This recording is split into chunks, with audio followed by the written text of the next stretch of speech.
beauty. Oh, thank fuck for that. Oh, that took way too long. That's like 20 odd minutes in the end doing that. Oh, thank God. Oh, right, we're going to be increasing chaos like bugger here. 34. We got 2 points for that. Come on, I was expecting more than that. Finishing the reaction, I let loose a blast of wind from my hand that sends the papers in the room flying through the air. The hand cannon's indicator rises with lightning speed until it seems to read that everything is nominal. Zoltan reacts with barely concealed anger at my accomplishment. Well, whoop-de-doo, anyone in the academy could have done something like that. Simplistic. It's Phajatian alchemy, it sickens me. Face it, you're just jealous that I was so powerful. Yeah, bitch. Tuh, fool. These are simply not the proper accommodations for my experiments. Zoltan turns away to hide his embarrassment. It seems that I hit the mark on that one. Bam, bam, bam, bam. Yeah. Punch that there. Forget that. The hand cannon is fully charged and that's all that matters in the end. Mwahaha. That evil laughter doesn't reassure me one bit. Oh, don't worry, I have it all under control. The laughing, bit evil. Might want to tone down on that, Roy. Roy reaches towards the table, lifting up the hand cannon, which had seemed to become incredibly light due to the wind energy coursing through it. He throws it up and down as if he were tossing a beanbag. Ah, now I know how to get those airships to fly. Stop tossing it around like that. If you accidentally charge the cannon in here, well, it'll be reduces to ashes. I wouldn't go that far, but I guess a few precautions wouldn't hurt. Now, shall we get set up? Certainly. I'll get the trap ready so we can leave as soon as possible. Yes, you've been a wonderful host.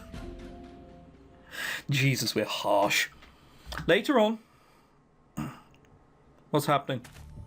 We depart into the forest, Zoltan carrying a small device that looks almost like a lantern. It has a dish underneath it and a compartment on top that seems to have a small door attached to it. That trap should be set right about here. Zoltan places the device in a clearing, taking some powder out of his pocket and setting it alight with a match. The stench that comes from it cannot be fully described in words, except to say that it is incredibly disgusting. Isaac seems to have been taking it harder than I do, since his sense of smell is that much more developed. Oh, that stinks worse than a month-old beached whale. Make it stop, make it stop. Sometimes science isn't pretty, but it has to be done. What on Permia qualifies this as science? You didn't even test out the trap before using it. Right, science. Air quotes. We stand around the disgusting smelling area for a few minutes until we hear something rustling in the bushes. Did you hear that? Something's coming. Oh, I'd better get this thing up and running. Yeah, that would help. Could it really be the monster? Yeah, I thought you'd shit yourself when it came to this. Well, it definitely sounds huge. Zoltan and Roy speak the truth. The thing coming towards us, whatever it is, causes the bushes to rustle loudly as it makes a beeline for the trap. Roy raises the hand cannon and aims at the source of the noise. This isn't going to be the monster. This is going to be something else which is really big. It's going to be not Maya, the blacksmith's sister. I still don't remember what her name is. It's going to be her familiar, I bet you. Ready? Aim! Fire! Oh, Jesus. That isn't fake. That is genuinely a big white bear. Shit. The cannon impacts with a tremendous thud and a large explosion. However, the creature has leaped into the air, deftly dodging the attack and flying towards us. I realise that it is not a saber cat, but a huge glacier bear. Ah! You look 7 now. Zoltan screams like a little girl and dives out the way as the creature lands in front of us. Dropping the cannon, Roy barely manages to dodge its angered swipes. However, it quickly loses interest in the scrawny young man and makes a beeline for me instead. You don't want me. Take him. He has more meat on his bones. Oh, you're too kind. No one can hear you anywhere, Isaac. It's fine. I fall backwards, landing on the ground as the glacier bear sniffs me. However, it growls and seems to become agitated, suddenly backing away with its hair on end. As I get to my feet, it backs away further and runs towards the trap, as if it was a scared puppy and not a huge predator. What was that all about? I don't really smell that bad, do I? Well, It seems to be a while since I've had a shower. I don't remember having one since I did this game. Roy desperately tries to get the hand cannon to fire again, but it doesn't seem to have any pep left in it after the first shot. Crap, it's out of energy after only one cannonball? I should have known it would be this inefficient. Yes, it was Zoltan's thing. Don't get me wrong, I wouldn't want to see that on a street, but it doesn't look particularly menacing now, does it? The glacier bear, I wish bear begins pawing at my trap, attempting to bite it open. It suddenly seems trapped into the bait that Zoltan put out for it, which means that it must be an alchemically attuned creature. Could this really be the monster we seek? Becoming tired of trying to pull the metal container open, it turns towards us again, and this time it seems even angrier than before. Hurry, Dougal, do something! What am I supposed to do? It didn't even be the first time, but it might decide to change its mind. That's the point. You act as bait while we escape. Are you insane? I didn't go all this way to get my arm chewed off.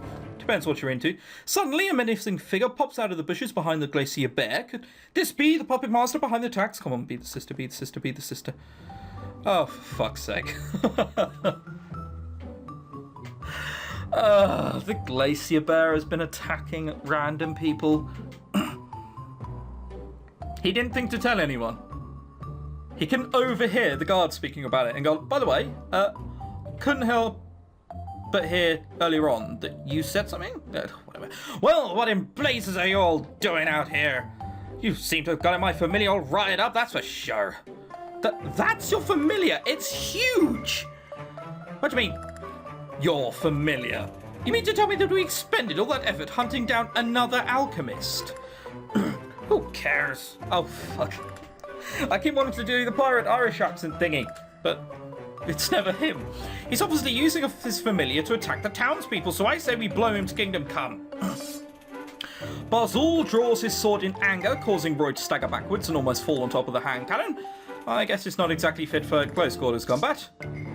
I don't know what you're doing with that contraption of yours, but I'd suggest you point it away from me and towards something that won't ram it down your throat hole. I'm sure we can work this out. You see, we'll be using this to bait the monster. And yet to do this while what the fuck is that? While men... Oh, Yera is... Yera. I'm gonna say that in a pirate accent. Yera were out hunting. I can't believe that you had been concerned with this uptight scroll boy of an alchemist, much less helping him with his harebrained schemes. How am I supposed to know that you were gallivanting around in the forest with that monstrosity? Grrr. Hold on. Let me send it back to the Infinitum before he decides to use one of your chew toy. That's what a proper familiar looks like, by the way. Fucking huge. In a bright flash, the familiar dissolves into a shining vortex. Barzul shakes his head, placing the sword back in its scabbard. Did you really think you'd catch the monster that way? I would have thought you would have come up with a smarter plan than that. Yeah, I thought so as well. I don't exactly have all the resources I did in the Imperial Academy. This was the most technology I could find in this backwoods village. I didn't realise we're in Norwich. Well, besides Faye at least, I don't think he would let me salvage him for spare parts. If only I could know what made him tick, I could perhaps create the ultimate weapon. He's in bad enough shape as it is without you Academy flunkies doing your mad science on him. Flunky? Well, I never. My science is anything but mad. No, but we have to let you're a coward and not very good at what you do. Come on. Unfortunately, sometimes normal science simply isn't sufficient. Look, we can talk about whatever human rights violations you committed back at the Academy later, Isaac. Human rights? Pah! Why use humans when Ferens have no rights in the Empire? No wonder that explosion happened. I bet you didn't even test it on human physiology. Of course I did. I think. I can't really remember. Remember. Oh, wait, I almost forgot. I walk over to Zoltan and Barzul, who are still busy arguing, and they turn to face me. Well, what is it? I was wondering if any of you have seen anything like this. I take out the coded paper from my pocket and show it to them. Barzul remains confused, but Zoltan acts with surprise. Ah, a coded puzzle. I used to love solving these things back in the Academy. You know, in the first human-Ferran war, they used to employ code breakers there to decipher Ferran messages. That's not particularly surprising, is it? You mean you'd be able to decipher it? Doesn't seem to be heavily encrypted. Its creator was probably more concerned about completing it in a reasonable amount of time. I'm dead tired, though. I have to go take a nap. Maybe I'll have it deciphered by tomorrow. Well, it's better than nothing. Let's hope that it wasn't actually left behind by demon worshippers. Oh, so Heather was the one who probably wrote it then. That's why she was so... That's why she wanted us to... Or she knew the person who did it. Probably. That's why she wanted us to dispose of it so quickly. Zoltan leaves with Roy, seemingly intent on leaving me behind. Barzul walks up to me, patting me on the back. You deserve better than to be messing around with those fools. Why don't you come over to the barracks with me and do some real training? You need to work on bulking up that muscle. No thanks, I have better things to do. Sounds good to me. What do we learn from going to the barracks? Bugger all, but we're going to save it anyway. You never know, and yes, this was recorded a week in advance, like normal. No, I have better things to do. Sorry, but I really have to get going. I'm kind of broke after all. No use bulking up my arms when I need to bulk up my coin purse. That's bollocks. Being strong will take a lot more jobs than alchemy skills alone. A lot more combat-related jobs, you mean? I'm not exactly cut out for that kind of thing. Fine, be lazy if you want to. It'll come back to bite you in the end. Wait, where are you going? If you don't want to train with me, then I guess I don't need help getting out of the forest either. Of course not. My compass is right. I rummage around in my pocket, but my compass seems to be completely cracked. I must have landed on it when I fell over earlier. So much for knowing the way back. The trees are too thick to use the sky as a guide. Hey, Barzul, wait for me! Ah, so you've changed your mind, eh? Only out of necessity. If you get me out of here, I'll humour you, maybe. That's my boy. Now hurry up before I leave you behind. Okay, awesome. So that's the wrong answer. Basically. So we'll be saying yes. And it's not like I have anything better to do. I might as well see what you've got on offer. That's my boy. Yeah, exactly. Underdeveloped. My muscles aren't underdeveloped. Yours are just oversized. Not where I'm from, they aren't. I can't even wrestle with glacier bears anymore without help. If I ever went back home, I'd be a disgrace. Wrestle with glacier bears? If only I could scientifically analyze his body fat index.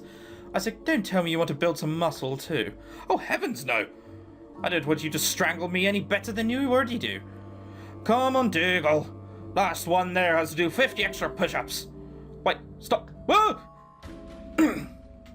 Oh, God, doing that voice really kills the back of your throat. Especially if you're not a trained voice actor. If you're someone like me, you just have one voice to go on. It's your English one.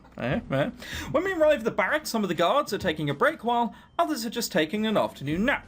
The rest of them know stand at attention and nod at us as we pass through. Barzul walks over to me to what seems to be a wooden log with numerous cuts in it. Pulling out his sword, he hands it to me. What are you giving me this for? It's for your sword training, adult. Aren't I supposed to do some stretches first? Stretches are for weaklings. Oh, God, he's like one of these people who's come out the army, isn't he? What do you mean you can't walk 10 miles? Oh, Mum was too kind to you. You know, those kind of things. Sometimes you have to tear some muscle to grow it back even stronger. This isn't how I learned to exercise. Just pick up the sword for the love of the goddess. I grabbed the sword by the hilt, lifting its hefty weight. I've never actually wielded a sword before, any time that I can remember anyway. As I watch the sunlight glint off its blade, I am suddenly sieged by a strange urge. This sword feels good, well balanced, tuned to kill. Not as good as before, of course, but that can't be helped. The way you say before kind of scares me a bit, Dougal. Have you ever used a sword before? Maybe I have, maybe I haven't. What's it to you? Seized off its own will, my hand swings the sword around in a fluid spinning motion, bringing it to combat position as well as an accomplished Farron Corsair. Even Barzul looks a little bit fearful of my technique. Bloody hell, who taught you those moves? Get out of my way! Whoa, Dougal, get a hold of yourself! I rush towards the log, my fluid slicing motions incredibly fast and precise. When I finish, it seems as though no cut has ever been made. However, a few seconds later, a log falls into perfect slices as if it was a carrot at the hand of a cook's knife. Well, I'll be damned. Maybe I underestimated you, my boy. Underestimated? What? Where am I? Or maybe that was just a fluke. Suddenly, I notice a large figure walking over to us. It's definitely Torin, all right, and he seems awfully energetic. Oh, shit. Don't tell me because I did that thing with the sword. He's now like, right, come on then, let's fight. Fuck.